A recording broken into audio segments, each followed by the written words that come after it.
친구 모임이었어요. 다들 웃고 떠들고 있는데 누군가 툭 던졌죠. 너는 왜 맨날 그 모양이냐? 다들 그냥 웃고 넘겼어요. 농담처럼. 근데 그날 밤 집에 가는 길에 그 말이 자꾸 머릿속에서 재생되는 거예요. 처음엔 한 번, 그 다음엔 두 번. 어느새 그 사람의 표정, 그 순간의 공기, 그때 내가 뭐라고 대꾸했어야 했는지까지 같이 떠올랐어요. 새벽 3시 눈이 떠졌어요. 또 그 말이 거기 있었어요. 여러분도 이런 경험 있으시죠?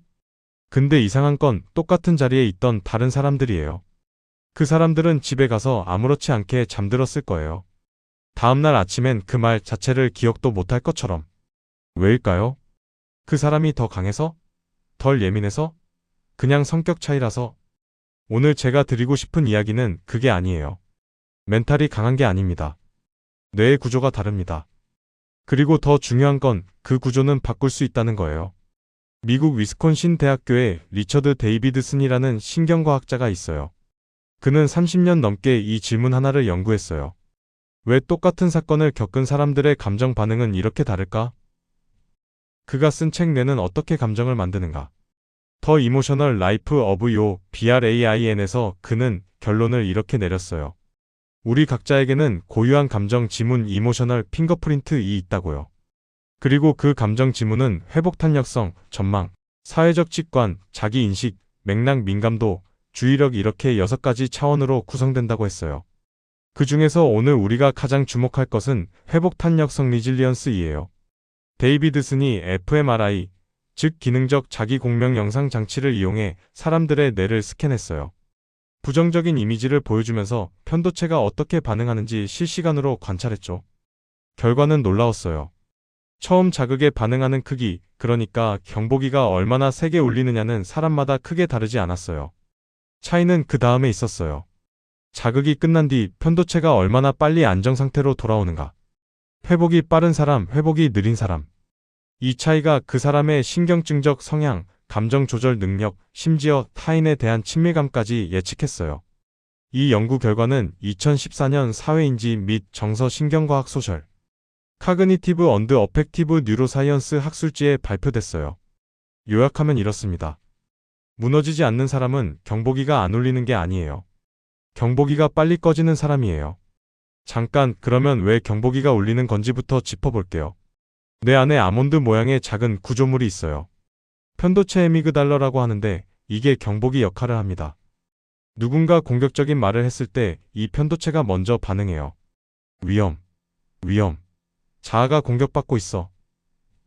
그러면 심장이 빨라지고 얼굴이 빨개지고 손바닥에 땀이 나고 머릿속이 하얘지죠. 이게 얼마나 빠를까요? 자극이 들어오고 나서 약 0.040, 13초 안에 편도체가 반응해요.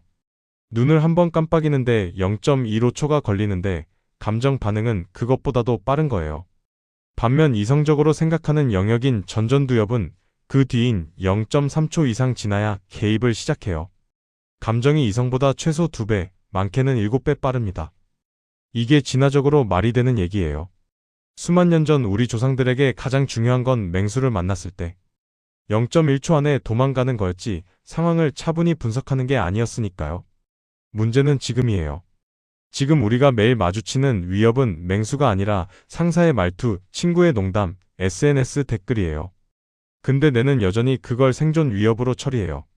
그러니까 얼굴이 빨개지는 건 의지가 약해서가 아니에요. 내가 원래 그렇게 설계된 거예요. 자, 그러면 이제 진짜 핵심으로 넘어갑니다. 무너지지 않는 사람들은 어떻게 경보기를 빨리 끄는 걸까요? 그 사람들의 뇌가 다른 점 3가지를 말씀드릴까요? 2007년 UCLA의 매튜 리버먼 교수팀이 아주 흥미로운 실험을 했어요. 참가자들에게 분노하거나 공포에 질린 얼굴 사진을 보여줬어요. fMRI로 뇌를 스캔하면서요. 한 그룹에는 그냥 사진을 보라고 했고 다른 그룹에는 그 얼굴이 어떤 감정인지 단어로 골라보라고 했어요. 예를 들어 화남인지 두려움인지. 결과가 놀라웠어요.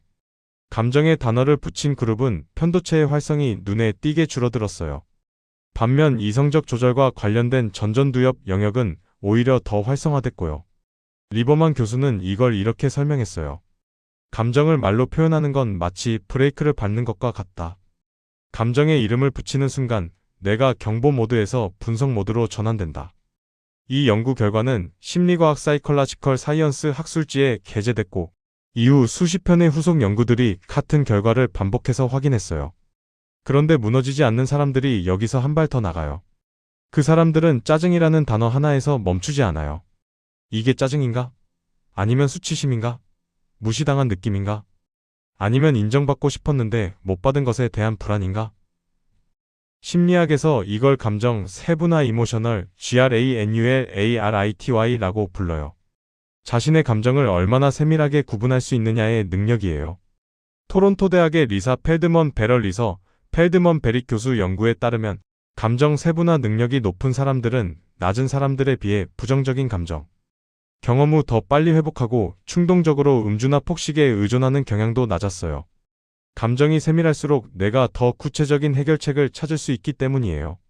뭉뚱그려진 짜증에는 막연한 경보만 울리지만 수치심이라고 정확히 특정되면 뇌는 그것을 처리할 방법을 찾기 시작해요. 이름을 붙이는 순간 경보기가 조금씩 꺼지기 시작합니다. 미시건 대학교의 이선 크로스 교수는 내 머릿속 목소리 챕터라는 책을 썼어요. 그는 책에서 이렇게 물었어요. 우리는 자신에게 말을 걸 때 어떤 언어를 쓰는가? 대부분의 사람들은 이렇게 말해요. 나는 왜 이래? 내가 뭘 잘못한 거지? 왜 저 사람이 나한테 그런 말을 한 거야? 전부 1인칭 나로 시작해요. 근데 무너지지 않는 사람들에게는 요상한 습관이 있어요. 같은 상황에서 자기 자신을 3인칭으로 바라봐요. 민수는 지금 그 말에 많이 상처받았네. 민수가 왜 이렇게 흔들리고 있지? 마치 친한 친구의 고민을 들어주듯 자기 자신을 영화 속 캐릭터를 관찰하듯이 바라보는 거예요. 크로스 교수는 이걸 자기 거리두기 셀프 마이너스 디스턴싱라고 불러요. 2017년 미시건 주립대 제이슨 모저 교수팀과 크로스 교수가 공동으로 진행한 fMRI 연구가 있어요. 참가자들에게 고통스러운 기억을 1인칭으로 떠올리는 그룹과 3인칭으로 떠올리는 그룹으로 나눴어요. 결과는 명확했어요. 3인칭으로 자기를 바라본 그룹은 감정 반응 관련 뇌 영역의 활성이 줄었어요. 그런데 놀라운 건 인지 통제에 드는 에너지, 즉 전두엽의 추가적인 노력이 늘어나지 않았다는 거예요. 보통 감정을 억누르거나 이성적으로 통제하려고 하면 뇌가 엄청난 에너지를 써요. 의지력을 쥐어짜야 하죠. 근데 3인칭 자기 대화는 그 에너지 소비 없이 감정을 가라앉혔어요. 힘을 더 쓰는 게 아니라 힘을 덜 쓰면서 감정이 줄어드는 거예요. 모조 교수는 이렇게 설명했어요. 3인칭으로 자신을 바라보면 내가 자기 자신을 타인처럼 생각하기 시작한다. 그 작은 심리적 거리가 감정 조절의 핵심이다. 왜 타인처럼 바라보는 게 도움이 될까요? 우리는 친구의 고민에 대해선 꽤 현명한 조언을 해요. 근데 자신의 문제에 대해선 이상하게도 더 감정적이 되죠. 1인칭으로 바라볼 때 우리는 문제 안에 있어요. 3인칭으로 바라보면 문제 밖에서 보게 되고요. 한번 해보세요. 지금 마음이 불편하다면 자신의 이름을 써서 이렇게 말해보세요. 이는 지금 좀 힘들어하고 있네. 그 한 문장만으로도 지금 이 감정과 나 사이에 작은 공간이 생겨요. 세 번째예요. 어쩌면 이게 가장 조용하고 가장 강력한 차이일 수 있어요. 같은 말을 들었을 때 무너지는 사람과 무너지지 않는 사람은 해석하는 방식이 달라요. 무너지는 사람 내가 무시당했다. 주어가 나예요. 무너지지 않는 사람 저 사람이 지금 스트레스를 나한테 투사하고 있구나. 주어가 저 사람으로 이동했어요. 이게 단순한 긍정적 사고가 아니에요. 뇌과학적으로 보면 뇌는 외부 자극 자체에 반응하는 게 아니라 그 자극을 어떻게 해석하느냐에 따라 반응해요.